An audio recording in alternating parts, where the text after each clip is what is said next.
ഇറാന് പിന്തുണയുമായി റഷ്യയും ചൈനയും രംഗത്തെത്തിയതോടെ ട്രംപിന്റെ കണക്കുകൂട്ടലുകളെല്ലാം തെറ്റിയിരിക്കുകയാണ്. അതുകൊണ്ട് തന്നെ ഇറാനെതിരെ ശക്തമായ മുന്നറിയിപ്പുകളാണ് നൽകുന്നത്. ആണവ നിർവ്യാപന ചർച്ച പുരോഗമിക്കുന്നതിനിടെ ഇറാന് മുന്നറിയിപ്പുമായി അമേരിക്കൻ പ്രസിഡന്റ് ഡൊണാൾഡ് ട്രംപ്. അമേരിക്കയുടെ ആണവ വ്യവസ്ഥകൾ അംഗീകരിക്കണമെന്നും ഇതിനായി 10 ദിവസത്തെ സമയം നൽകുമെന്നും ട്രംപ് ഇറാന് മുന്നറിയിപ്പ് നൽകിയിരിക്കുകയാണ്. യുറേനിയം സമ്പുഷ്ടീകരണം പൂർണ്ണമായും നിർത്തണം, ബാലിസ്റ്റിക് മിസൈൽ പദ്ധതി ഉപേക്ഷിക്കണമെന്നും അല്ലെങ്കിൽ മോശം കാര്യങ്ങൾ സംഭവിക്കുമെന്നുമാണ് ട്രംപിന്റെ മുന്നറിയിപ്പ്. ഇറാനെതിരെ സൈനിക നടപടിക്ക് സജ്ജമെന്ന് പെന്റഗൺ അറിയിച്ചിട്ടുണ്ട്. അതേസമയം ഇറാനെ ട്രംപ് ഭീഷണിപ്പെടുത്തുന്നു എന്ന് ഐക്യരാഷ്ട്രസഭയ്ക്ക് അയച്ച കത്തിൽ ഇറാൻ പറയുന്നുണ്ട്. മേഖലയിൽ സൈനിക ശേഷി വർദ്ധിപ്പിക്കുന്നത് ഇറാനെ ആക്രമിക്കാനുള്ള നീക്കമാണ്. ആക്രമണം ഉണ്ടായാൽ മേഖലയിലെ US സേനാ സംവിധാനങ്ങൾക്കും സൗകര്യങ്ങൾക്കും മേൽ ഇറാൻ തിരിച്ചടിക്കുമെന്നും സുരക്ഷാ കൗൺസിൽ ഇടപെടണമെന്നും ഇറാൻ പറയുന്നുണ്ട്. വാഷിംഗ്ടൺ DC-യിലെ Donald J Trump Institute of Peace എന്ന സ്ഥലത്ത് ട്രംപ് സമാധാന ബോർഡിന്റെ ഉദ്ഘാടന യോഗം വിളിച്ചുകൂട്ടി. നിരവധി ലോക നേതാക്കൾ പങ്കെടുത്ത യോഗത്തെ അഭിസംബോധന ചെയ്തുകൊണ്ട് ബോർഡ് എന്താണ് ചെയ്യാൻ ശ്രമിക്കുന്നതെന്ന് ട്രംപ് വിശദീകരിച്ചു. നമ്മൾ ചെയ്യുന്നത് വളരെ ലളിതമാണ്, സമാധാനം. പറയാൻ എളുപ്പമുള്ള ഒരു വാക്ക്, പക്ഷേ ഉൽപ്പാദിപ്പിക്കാൻ ബുദ്ധിമുട്ടുള്ള ഒരു വാക്ക്. പക്ഷേ ഞങ്ങളത് ഉൽപ്പാദിപ്പിക്കാൻ പോകുന്നു.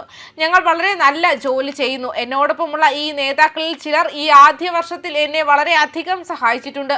മറ്റാരെയും പോലെ ഞങ്ങൾക്കത് ഉണ്ടായിട്ടില്ല. ഞങ്ങൾക്കൊരു മികച്ച ബന്ധമുണ്ടായിരുന്നു. നിങ്ങൾ ഇവിടെ ഉണ്ടായിരുന്നതിന് ഞാൻ നന്ദിയുള്ളവനാണ്.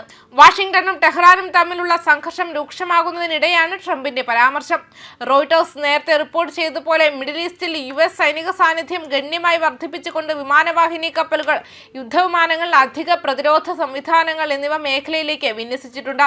റോയിട്ടേഴ്സ് അവലോകനം ചെയ്ത ഉപഗ്രഹ ചിത്രങ്ങൾ ഇറാൻ പ്രധാന ആണവ മിസൈൽ അനുബന്ധ സ്ഥലങ്ങൾ ശക്തിപ്പെടുത്തുന്നതിനായി കാണിക്കുന്നു.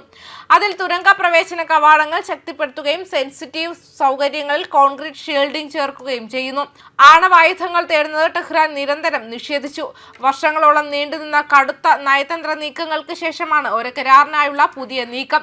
തന്റെ ആദ്യ ഭരണകാലത്ത് ട്രംപ് 2015 ആണവ കരാറിൽ നിന്നും അമേരിക്കയെ പിൻവലിച്ചു.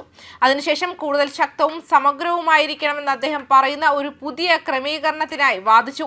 മുൻ പ്രസിഡന്റ് ജോ ബൈഡന്റെ കീഴിൽ മുൻ ചട്ടക്കൂട് പുനരുജ്ജീവിപ്പിക്കാനുള്ള ശ്രമങ്ങൾക്ക് അന്തിമ കരാർ ലഭിച്ചില്ല. ജനീവയിൽ US ഉദ്യോഗസ്ഥരും ഇറാനിയൻ പ്രതിനിധികളും തമ്മിൽ അടുത്തിടെ നടന്ന ചർച്ചകൾ ക്രിയാത്മകമാണെന്ന് ഇരുപക്ഷവും വിശേഷിപ്പിച്ചെങ്കിലും കാര്യമായ വിടവുകൾ ഇപ്പോഴും നിലനിൽക്കുന്നുണ്ടെന്ന് മുതിർന്ന US ഉദ്യോഗസ്ഥർ സൂചിപ്പിച്ചു. ട്രംപിന്റെ 10 ദിവസത്തെ സമയപരിധി ഒരു തീരുമാനഘട്ടം അടുത്തു വരുന്നതിന്റെ സൂചനയാണ് നൽകുന്നത്. ഒരു കരാർ സാധ്യമാണെന്ന് അദ്ദേഹം ആവർത്തിച്ചപ്പോൾ ചർച്ചകൾ പരാജയപ്പെട്ടാൽ മറ്റ് ഓപ്ഷനുകൾ പരിഗണിക്കാൻ വാഷിംഗ്ടൺ തയ്യാറാണെന്നും അദ്ദേഹത്തിന് മുന്നറിയിപ്പ് സൂചിപ്പിക്കുന്നു. ഉടനടി സൈനിക നടപടി ഉണ്ടാകുമെന്ന ഔദ്യോഗിക സൂചനകളൊന്നും ലഭിച്ചിട്ടില്ല. എന്നിരുന്നാലും നയതന്ത്ര സമയപരിധി, ദൃശ്യമായ സേനാവിന്യാസങ്ങൾ, തുടർച്ചയായ ആണവ സംഘർഷങ്ങൾ എന്നിവ സമീപ ദിവസങ്ങളിൽ US ഇറാൻ ബന്ധങ്ങൾ ശ്രദ്ധാകേന്ദ്രമായി നിലനിർത്തുന്നുണ്ട്. ന്യൂസ് ഡെസ്ക് കർമ്മ ന്യൂസ്.